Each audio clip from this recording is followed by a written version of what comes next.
The morning sun climbed slowly over the quiet town, painting the streets with soft golden light. The world seemed peaceful, still waking up. A few cars rolled past the bakery, and the sound of church bells drifted through the air. On the corner of Maple Avenue, an elderly man stepped out of his small brick house, locking the door behind him with steady hands. His name was Harold Carter, though most of the neighbors simply called him Mr. Carter. He was tall, with silver hair and a calm face that carried both kindness and wisdom. His movements were slow but sure, every gesture gentle and thoughtful. He dressed neatly, pressed slacks, a brown sweater, and polished shoes, not because he was trying to impress anyone, but because he believed self-respect showed in the smallest details. Every morning, Harold followed the same quiet routine. He would walk 3 blocks to a small cafe called Annie's Place, order his usual black coffee and oatmeal, and sit by the window with the newspaper. He liked to start his day surrounded by the small sounds of life, the clink of cups, the smell of fresh bread, the hum of people chatting. It reminded him that the world, for all its noise, could still be gentle.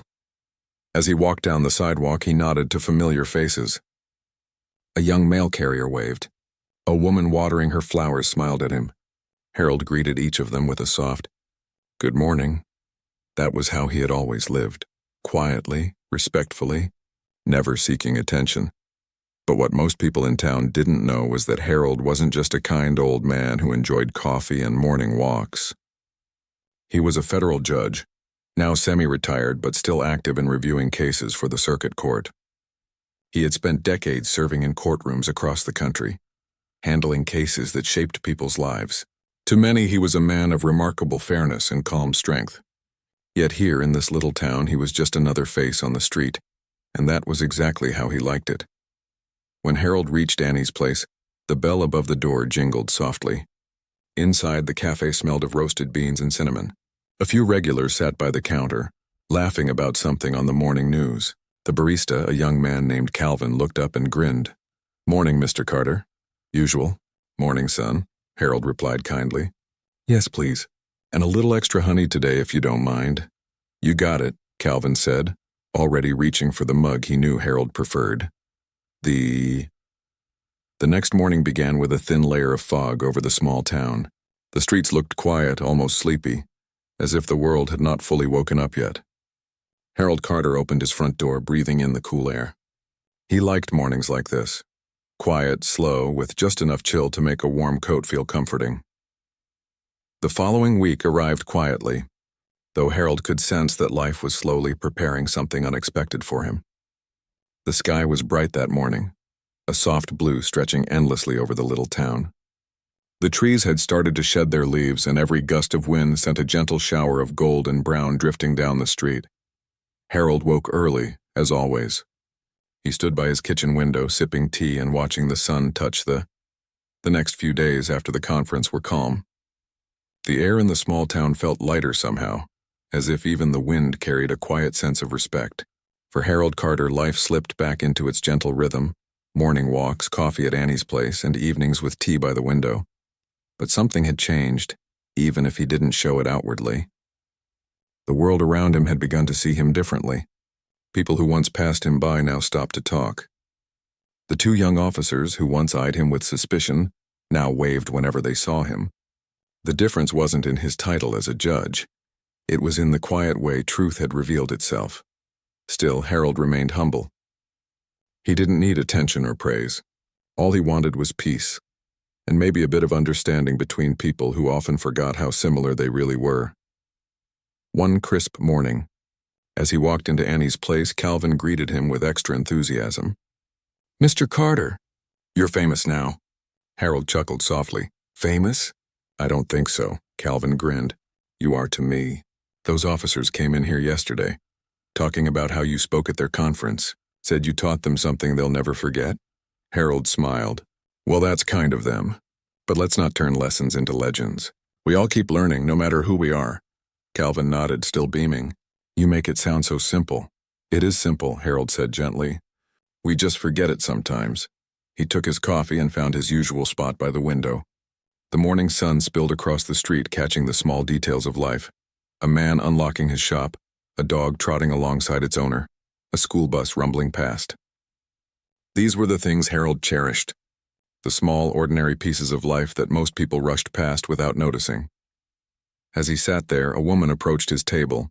She was middle-aged, neatly dressed, and carried a notebook. "Excuse me, sir," she said politely. "Are you Mr. Carter?" Harold looked up. "Yes, I am. I'm from the local paper," she said, smiling nervously. "I heard about your talk at the conference, and I was wondering if I could do a short story on you. Something positive about our community." Harold hesitated for a moment. He had never liked attention, but he could see she meant well. "I don't have much of a story to tell," he said with a kind smile.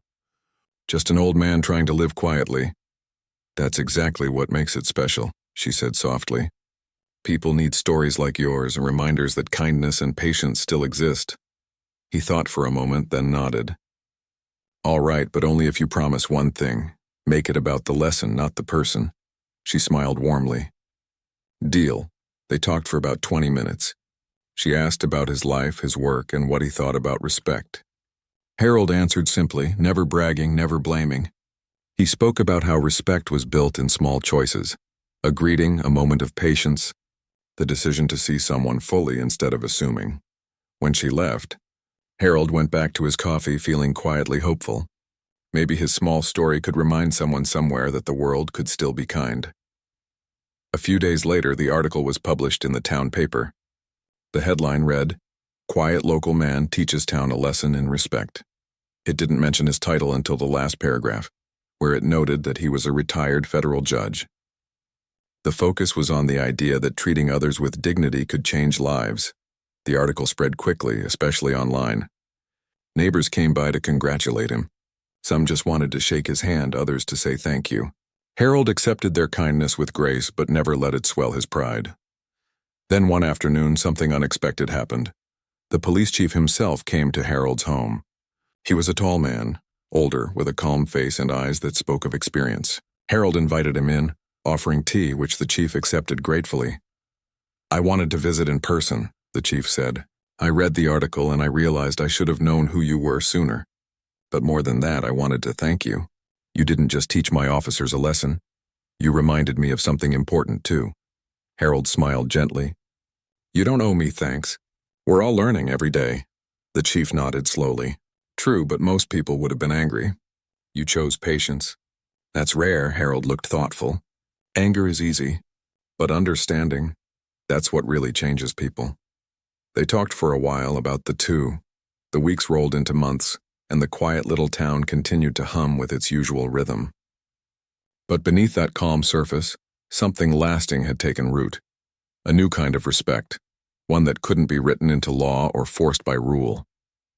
It lived in people's hearts now, showing up in small, everyday gestures. For Harold Carter, life had settled into the same peaceful pattern he loved. Mornings were for walks and reflection, afternoons for writing letters or reading, and evenings for quiet tea under the porch light. The world outside his gate had changed more than he ever expected, but inside he remained the same, humble, calm, and quietly grateful. Sometimes, as he sat by the window, he thought about how all of it began, that one small morning when a misunderstanding turned into something much bigger. It amazed him how something painful had turned into something beautiful. Life had a way of doing that, he thought. It tested you, pushed you, and if you met it with patience instead of anger, it often revealed something good hiding inside the bad. One afternoon, Harold received a call from the mayor's office.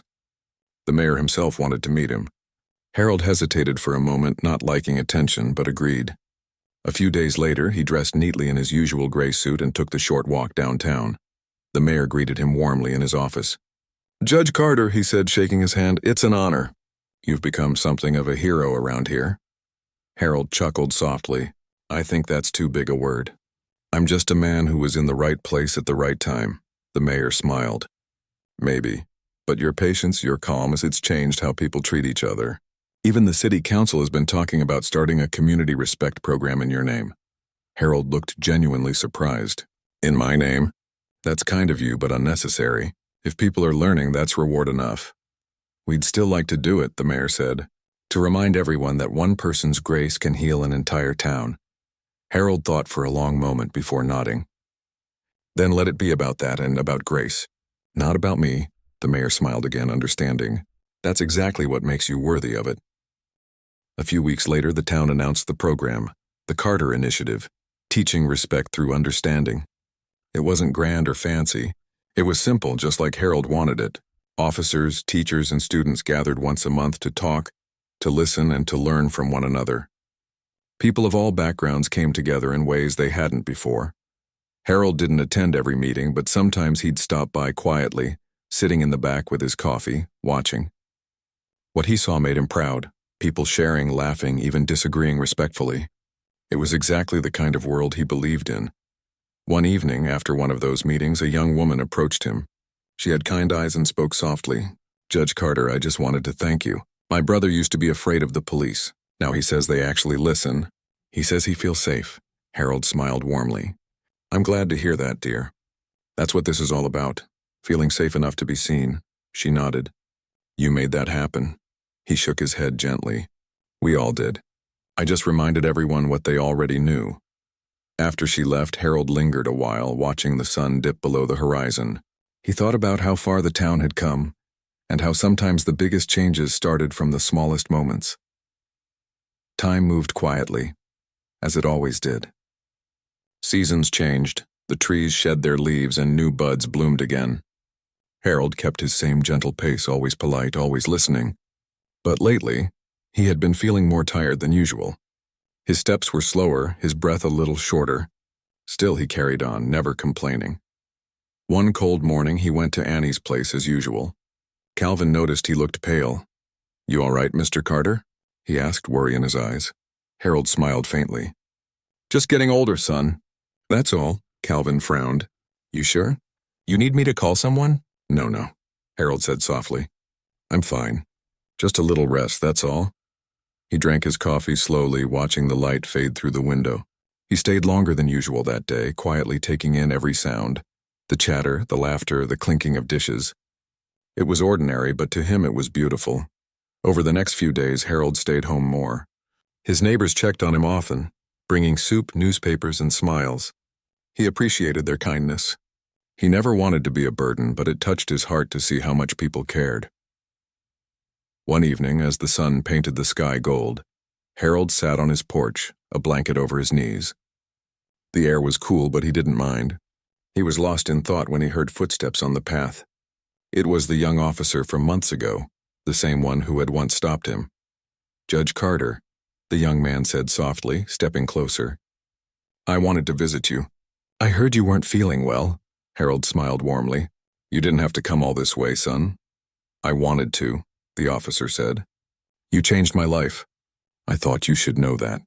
Harold looked at him, his eyes gentle. "Tell me, how's your program going?" The young man smiled. "It's going great. We're working with the schools now. Kids love it. They even wrote essays about what respect means to them." "That's wonderful," Harold said softly. "That's the future, right there." The officer hesitated, then asked quietly, "Judge Carter, can I ask you something? Why didn't you ever get angry that day?" "Anyone else would have." Harold took a slow breath, thinking back. "Because anger doesn't teach. It only shuts doors. I wanted to open one instead." The officer nodded slowly, emotion in his eyes. "You did. You opened a lot of doors." They sat in silence for a while, watching the stars appear. When the young man finally stood to leave, Harold said quietly, "Take care of them. The people, I mean. They'll follow your lead if your heart stays right." "I will, sir," the officer said, voice thick with respect. "I promise." That night, Harold sat for a long time, watching the stars until the sky turned completely dark. He felt peaceful. The world was far from perfect, but in his small corner of it, something good had taken root, and that was enough. The next morning, the town woke to quiet news. Judge Harold Carter had passed away peacefully in his sleep. He was found sitting in his chair by the window, a book open in his lap and a calm smile on his face. The town fell silent. For a moment, everything slowed. People cried softly in the cafe, at the station, in their homes. But there was warmth in their grief because they knew he had lived exactly the way he wanted, with grace, humility, and love. The mayor held a small ceremony in his honor, not grand, just heartfelt. The cafe closed for a day. Officers wore black ribbons, and at the front of the town hall, they placed a small bronze plaque with simple words engraved on it, in honor of Judge Harold Carter, who taught us that respect is the truest form of justice. No one gave long speeches. Instead, people stood quietly, each remembering their own small moment with him.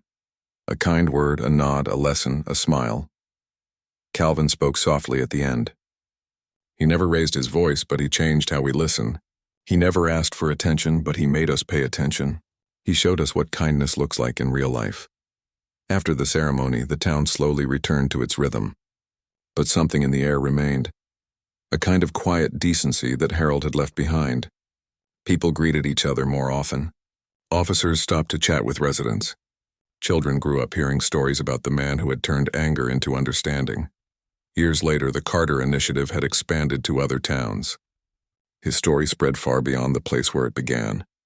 People who never met him still quoted his words. Anger doesn't teach. It shuts doors. In time, a small park was named after him. A simple green space with benches, trees, and a sign that read, "A place for understanding." Every spring, children played there, officers volunteered, and older residents sat on the benches sharing stories.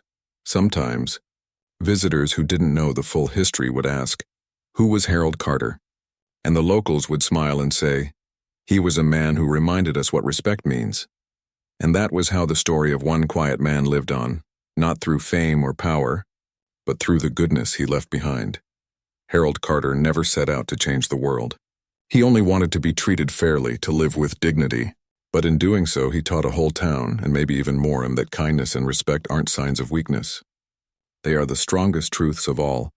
And so, even years after his passing, whenever the wind rustled through the park trees, people swore they could still feel his calm presence.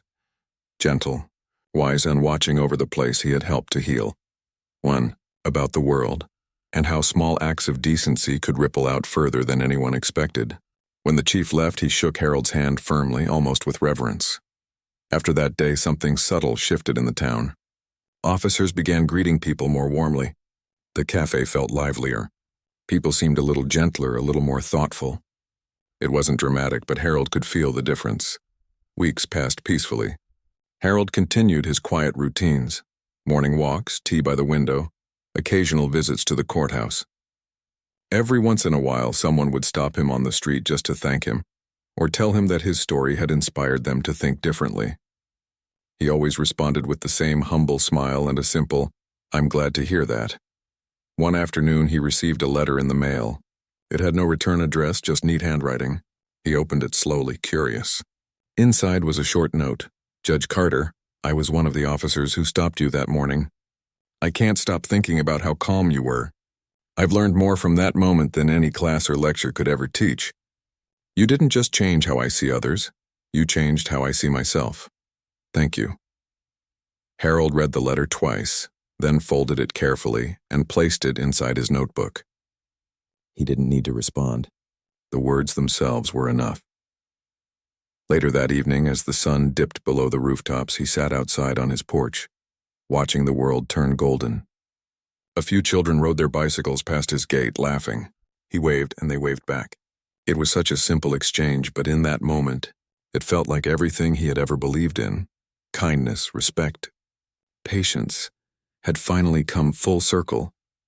He thought of his wife again, remembering her favorite saying, "The quietest voices often carry the strongest truths." He smiled at the memory, whispering softly, "You were right, my dear." The next morning, he went to the cafe as usual. The atmosphere was warm and cheerful. Calvin handed him his coffee before he even asked. "You're really something, Mr. Carter," Calvin said with a grin. "The town's never been this kind to each other before. You did that." Harold shook his head with a chuckle. "No, son. They did it themselves. I just reminded them who they already were." Calvin nodded slowly. "Still, it means something. You made people stop and think." Harold sipped his coffee and looked out the window again, the same view he had looked at every morning. But today it felt different, brighter somehow. He realized that real change never came from loud voices or angry arguments. It came from quiet examples, from people who lived their truth without shouting it. Later that day, he walked past the police station. The young officer who had once stopped him was standing near the door. When he saw Harold, he quickly approached.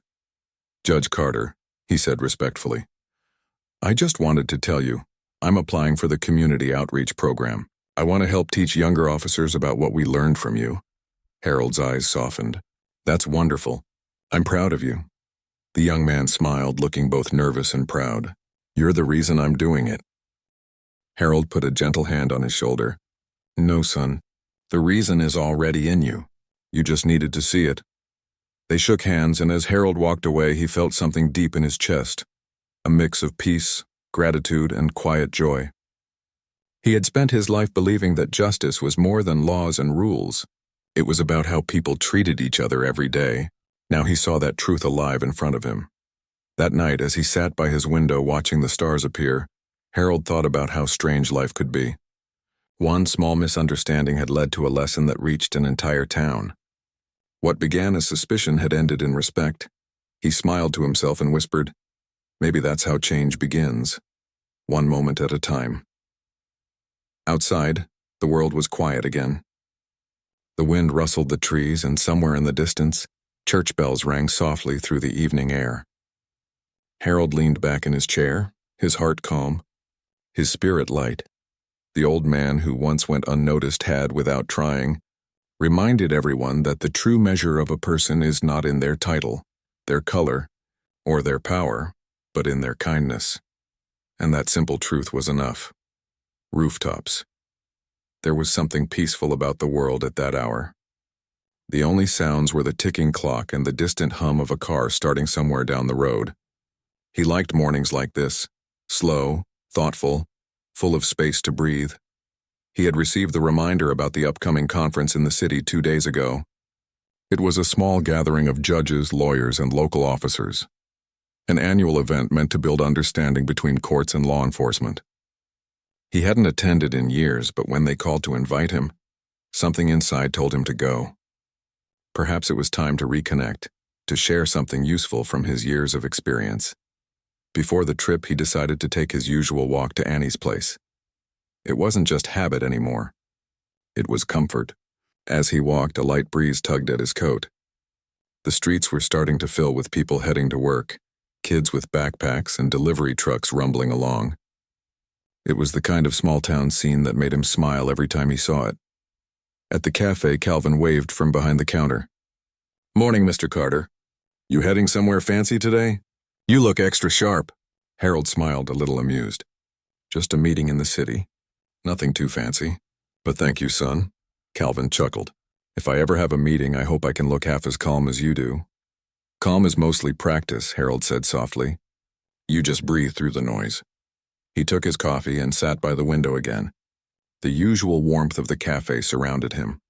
The quiet conversations, the hiss of the espresso machine, the smell of cinnamon rolls. But across the street once again, the same patrol car appeared. This time, though, something was different. The young officer in the passenger seat noticed Harold looking and quickly looked away, embarrassed. The driver gave a polite nod, not the wary stare from before. Harold nodded back, choosing kindness again. He knew that respect grew slowly, like a tree that needed sunlight and time. He wasn't angry. He was hopeful. Maybe, just maybe, they were starting to see more clearly. When he returned home, he packed a small leather bag for the trip. He didn't need much: a suit, some papers, his notebook, and the small wooden pen his late wife had given him years ago. He always carried it during important moments, almost as if her memory gave him strength. The drive to the city took 2 hours. The road wound through quiet farmland and small communities before opening up into the wide gray skyline of downtown. As he neared the courthouse, memories returned. Long days in chambers, late nights reading case files, the sound of his gavel echoing in rooms where truth sometimes came slowly, but always came. When he walked into the courthouse lobby, a few faces lit up in surprise. Older clerks and staff who recognized him came forward to greet him warmly. "Judge Carter, it's so good to see you again," one woman said, shaking his hand. "It's been too long." He smiled gently. "It has. I missed this place, though, not the paperwork." They laughed together, and for a few minutes it felt like stepping back into another time. Later, in the conference hall, rows of chairs faced a small stage. A few police officers sat scattered around, mostly young recruits. Among them were the same two officers from Harold's town, the ones who had stopped him days earlier. They didn't notice him at first. Harold took a seat quietly near the side, listening as the first speaker began talking about fairness, bias, and the importance of respect in law enforcement. The room was calm, filled with the low hum of thoughtful conversation. As the session went on, Harold listened, occasionally jotting notes in his small book. The young officers kept glancing his way now, slowly realizing who he was. One of them whispered something to the other, his face turning slightly pale. At the end of the session, one of the organizers stepped to the microphone. "We're very honored today," she said, smiling toward Harold's side of the room, "to have with us a man who's dedicated decades of his life to justice, fairness, and mentorship in the legal system, Judge Harold Carter. Judge, would you like to say a few words?" The room turned toward him, and for a moment Harold felt every pair of eyes on him. He stood slowly, adjusting his jacket, and walked to the front. The two young officers stared in disbelief. The quiet man they had questioned followed, and stopped for a turn signal, was standing there as a respected judge. Harold smiled at the audience, his tone soft and calm. "Good afternoon. I didn't expect to speak today, but I'm happy to share a few thoughts." He paused, his eyes kind but thoughtful. "I've spent my whole life in courtrooms. I've seen people at their best and worst, but I've learned something simple that has guided me every day. Before you judge someone, take a breath, because what you see on the outside is only a small piece of who they really are." The room was silent. Even the hum of the light seemed quieter. "I know the world teaches us to be cautious," he continued, "but caution should never turn into assumption. Respect costs nothing, and yet it gives everything back. When you treat people with dignity, you don't just honor them. You honor yourself." He looked directly at the young officers, not with anger, but with quiet forgiveness. "Sometimes we learn these lessons the hard way, but the important thing is that we learn." He ended with a gentle smile and stepped back. The crowd applauded softly, not out of formality, but out of genuine respect. When Harold returned to his seat, a few officers nodded at him, clearly moved by his words. After the event ended, the two young officers approached him hesitantly. One spoke first. "Sir, Judge Carter, we didn't know. We're really sorry if we—" Harold raised a hand gently. "You don't need to apologize to me. What matters is what you take from this experience." The younger one nodded. "We realize now how wrong we were to assume things. You didn't even get upset that day, you just treated us with kindness." Harold smiled faintly. Anger rarely teaches, but calm can open eyes. They both thanked him sincerely before leaving, their expressions a mixture of shame and newfound respect. As Harold walked out of the courthouse, the city sunlight spilled over the marble steps. He paused for a moment, looking out at the crowd of people passing by. Lawyers, officers, citizens, all moving through the rhythm of life. Each one with a story, each one with hidden battles. It reminded him of why he had chosen this path so long ago, to help make a world where fairness wasn't rare. That evening, he stopped by a park on his way back home. Children were playing by a fountain, laughing freely, chasing pigeons that fluttered into the air. Harold sat on a bench, his hands resting on his cane. A small boy ran past, tripped, and fell near him. Harold helped him up with a gentle smile. The boy's mother rushed over, thanking him. "It's all right," Harold said kindly. "He's just exploring the world." She smiled back. "You remind me of my grandfather. Always calm no matter what," Harold chuckled. "Age teaches you what matters most. Peace." As the sun began to set, Harold sat quietly watching the colors fade over the park. His reflection appeared faintly in the water near the fountain. An older man, silver-haired, still strong, still kind. He thought about how life had tested him so many times and how patience had always been his truest ally. By the time he reached home that night, the town was quiet again. The stars had come out bright and endless above the rooftops. Harold poured himself a cup of tea and sat by the window, just as he did every evening. The soft ticking of the clock filled the silence. He thought about the young officers, about how embarrassed they must have felt, but also how much they had probably learned that day. Maybe they would go back and share the story, not just about who he was, but about what he represented. Harold smiled gently to himself. "If even one heart learns to look deeper," he murmured, "then it's worth it." Outside, the streetlight flickered on, casting a warm glow over the empty road. The town was resting, unaware that one of its quietest residents had just reminded a room full of people what true respect really means. And as Harold closed his eyes that night, he felt something rare, not pride, not satisfaction, but peace. Because deep down he knew that no title, no badge, and no misunderstanding could define a person more than how they carried their heart.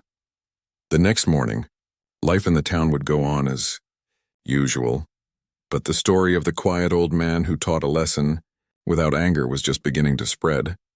He buttoned his coat and started his usual walk toward Annie's place. His shoes tapped. Softly on the wet sidewalk as he passed the row of oak trees, he greeted a few people along the way and most smiled back. To them he was just a kind older man with good manners and a soft voice. At the cafe, Calvin greeted him the same way as always. "Good morning, Mr. Carter." "The usual?" Harold smiled. "Yes, please. And thank you." He sat by the same window, opened his newspaper, and began reading. But something felt different that morning. Outside, parked across the street, the same police car from the day before sat idling. The young officers were inside again, one talking on the radio, the other watching the street. Harold didn't like to jump to conclusions. He had learned in life, and especially in his years as a judge, that assumptions could twist truth. Still, something about their constant presence bothered him. He tried to focus on his coffee, telling himself it was just coincidence. But after 10 minutes, he noticed one of the officers step out of the car, pretending to check the meter near his vehicle. The man looked at Harold through the cafe window, not with curiosity, but with a cautious stare, the kind that asked, "Who are you, and why are you here?" Harold sighed quietly. He took a slow sip of his coffee and folded the newspaper. He reminded himself that getting upset would solve nothing. He had seen people handle situations like this badly, letting anger take over. He had spent his whole life choosing calm instead. When he stepped outside, the officer was still standing by the meter. Harold nodded politely. "Good morning, officer." The young man hesitated, clearly not expecting kindness. "Morning," he muttered, glancing again at Harold's car. "You live around here?" "I do," Harold said evenly. "Just down Maple Avenue." The officer nodded slowly. "You've been parking here a lot lately?" "Yes," Harold replied. "I stop for coffee every morning." The officer didn't respond right away. There was an awkward pause before he finally said, "All right, just making sure." Harold gave a faint smile. "I appreciate you doing your job. Have a good day." He walked away, leaving the young man standing there uncertain. When Harold returned home, he sat in his armchair, reflecting quietly. It wasn't the first time in his life that someone had looked at him that way. Not as a person, but as a question mark. It still stung a little, even after all these years. But Harold had learned something important long ago. The best way to change someone's mind was not through anger, but through patience and dignity. Later that afternoon, while he was trimming the small bushes outside his home, a neighbor approached. It was Mrs. Lang, an older woman who lived 2 houses down. She was always friendly and curious. "Mr. Carter," she said softly, "I saw those police officers talking to you this morning. Everything all right?" Harold smiled gently. "Everything's fine, ma'am. Just a little misunderstanding, I think." She frowned. "They've been patrolling a lot lately. My grandson says they're new, still trying to prove themselves. I hope they don't give you trouble." Harold nodded, still calm. "I'm sure they'll figure things out in time." He thanked her for checking in and went back to his trimming. The afternoon sun had warmed the air and he focused on the quiet rhythm of his work. But inside, his thoughts were not so peaceful. He thought about all the times he had seen the same pattern. Young officers making assumptions, not out of personal hate perhaps, but out of the habits they had been taught. He wondered how many good people had been treated unfairly because of moments like this. Small misunderstandings that grew into something larger. By evening, Harold had almost forgotten about the morning's tension. He was preparing dinner, baked fish and rice, when the phone rang again. "Judge Carter?" The familiar voice on the other end asked. It was his old friend and colleague, Mr. Daniels, another retired judge who now lived in the city. "Hello, old friend," Harold said warmly.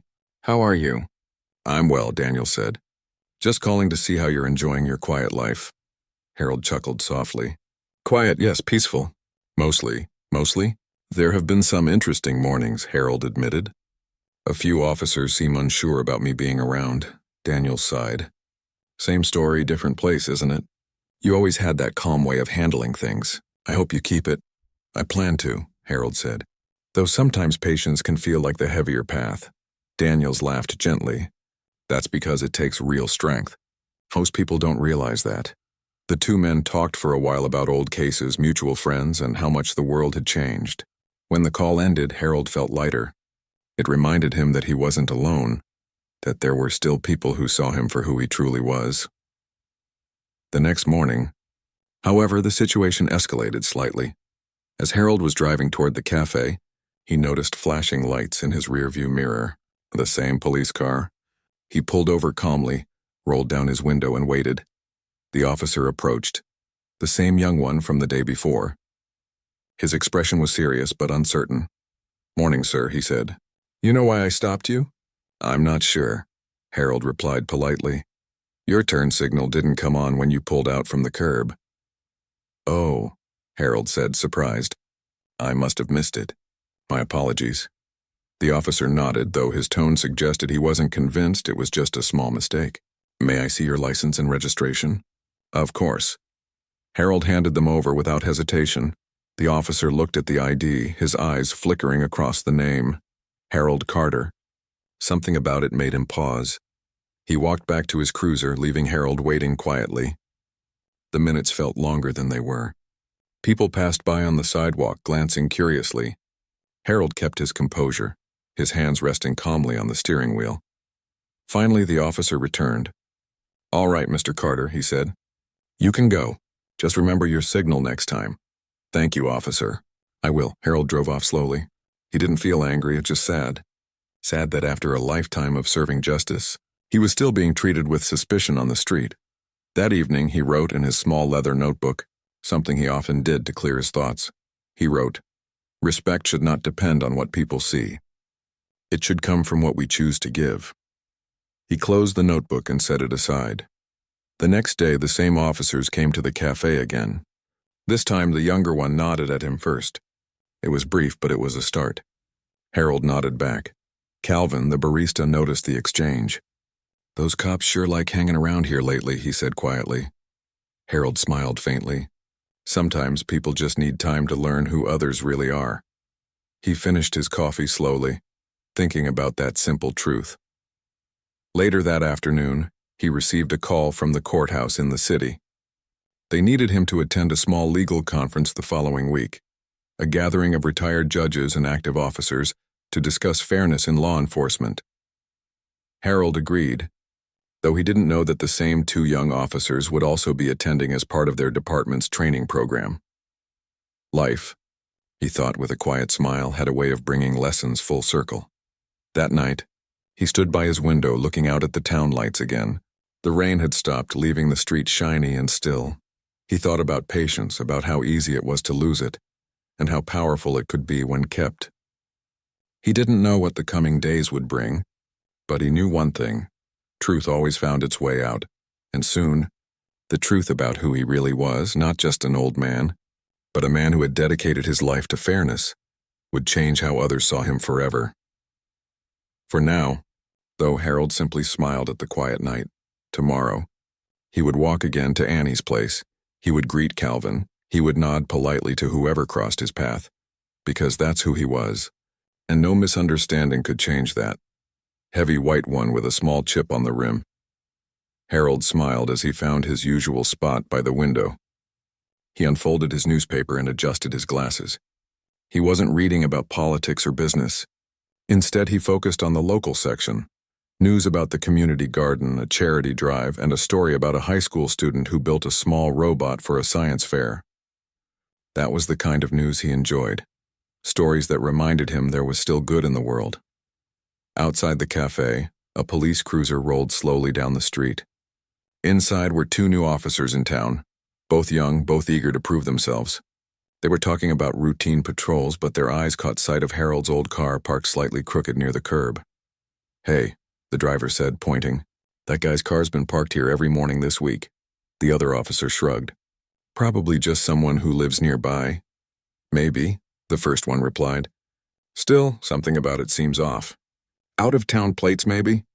We should keep an eye on it.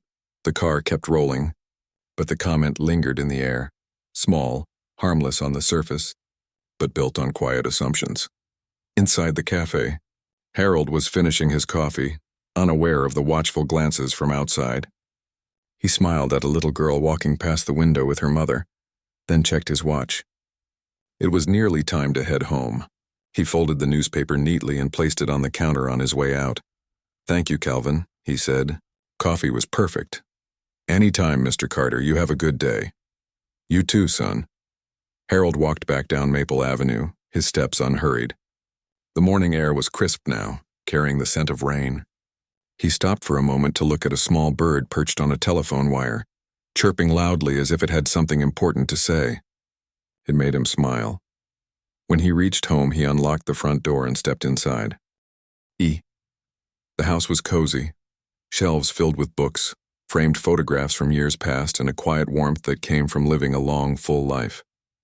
One photo on the mantel showed Harold in a courtroom years ago, standing beside a group of young attorneys. Another showed him shaking hands with a community leader during a charity event. These were reminders of a life of service, one built not on fame but on doing what was right. He settled into his armchair, opened a folder of papers on his lap, and began reviewing a few legal documents. Even in retirement, Harold volunteered to read through petitions and review decisions. His sharp mind and steady judgment made him invaluable. As he worked, the phone rang. "Good morning, this is Carter," he answered politely. A warm voice greeted him on the other end. "Judge Carter." "Just checking in. How are you settling into small-town life?" Harold chuckled softly. "It's quiet, and that's exactly what I need. Everyone's kind here. I'm enjoying the peace." "Well, you've earned it," the caller said. "Still reviewing those case files, aren't you?" "Old habits die hard," Harold replied with a gentle laugh. After the call, he set the phone down and looked around the room. The clock ticked softly. The day felt peaceful again, as if the world had paused to let him breathe. That afternoon, Harold decided to take another walk, this time to the post office to send a letter to an old colleague. On his way, he noticed the same patrol car parked near the intersection. The two young officers sat inside, talking quietly. Harold nodded politely as he passed. The younger one gave a short nod back, but the other looked him over more carefully, as if trying to figure him out. Harold didn't think much of it. He had faced far greater scrutiny in courtrooms. Still, there was something in their gaze that reminded him of moments he had seen far too often in his life, when people judged before they understood. He reached the post office, mailed his letter, and chatted briefly with the clerk, who was always cheerful. As he walked back home, the clouds began to gather, turning the sky a shade darker. A few drops of rain tapped gently on his coat. When he got home, he made tea and settled back into his chair. He turned on the radio, listening to soft jazz. It was one of his few indulgences, a quiet soundtrack to his thoughts. He wasn't thinking about law or justice at that moment, just about how grateful he was for ordinary days like this. As evening approached, the town lights flickered on. Harold closed the curtains and sat by the window, watching the rain fall against the glass. He thought about the world outside, how much it had changed since his younger days, and yet how much still stayed the same. In his years as a judge, he had seen people at their best and worst. He had learned that everyone, no matter their background, carried stories of pain and hope. It was that understanding that made him fair, not the title of judge, but the heart of a man who had seen life in all its shapes. And as the rain fell harder, he smiled quietly to himself. He didn't know it yet, but the next few days would test everything he believed in. He would soon find himself face to face with the same kind of prejudice he had spent his life fighting to change. But he wouldn't respond with anger. He would respond with calm, with dignity, and with truth. For now, though, Harold Carter was just a man enjoying a quiet evening, unaware that the world around him was slowly writing the first chapter of a story that would remind everyone